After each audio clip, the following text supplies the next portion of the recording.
L'atmosphère, mais à quoi elle sert? L'atmosphère est vitale. Pas d'atmosphère, pas de vie. Je m'explique. Si la vie est possible sur Terre, c'est parce que la température à sa surface permet la présence d'eau liquide. Elle n'est ni trop froide, ni trop chaude. Ouais, mais ça c'est grâce au soleil, non? T'as raison. La Terre est située à la bonne distance du Soleil, dans une zone habitable où ses rayons nous réchauffent juste ce qu'il faut.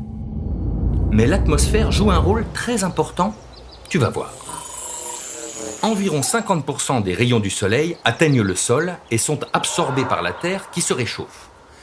Les autres rayons sont soit réfléchis et diffusés par l'atmosphère, soit réfléchis par certaines surfaces de la Terre, comme les grandes étendues de glace par exemple, c'est ce qu'on appelle l'albédo.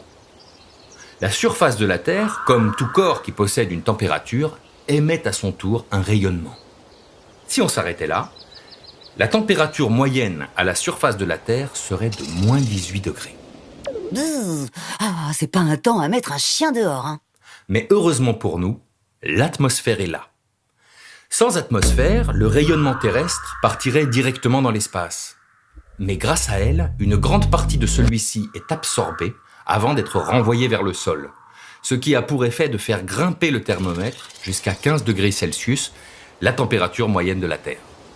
Attends une seconde, pourquoi l'atmosphère absorbe plus le rayonnement de la Terre que celui du Soleil? Ah, ça, c'est parce que le rayonnement du Soleil et celui de la Terre sont différents. À cause de la température élevée de sa surface, le Soleil rayonne à son maximum dans la lumière visible. La Terre, elle, avec ses quelques degrés, émet principalement dans l'infrarouge, comme toi et moi. C'est donc ce rayonnement infrarouge qui est capté par certains gaz présents dans l'atmosphère et redirigé vers le sol. C'est ça qu'on appelle l'effet de serre. Et les gaz en question, les gaz à effet de serre. Qu'est-ce que tu me racontes? L'effet de serre, les gaz à effet de serre, je croyais que c'était néfaste. Non, pas vraiment. L'effet de serre est vital. En revanche, depuis plus d'un siècle, les activités humaines rejettent de plus en plus de gaz à effet de serre dans l'atmosphère. Résultat, la température grimpe et ça ne sera pas sans conséquence pour tous les habitants de cette planète. Mais ça, on en parlera dans un prochain dossier.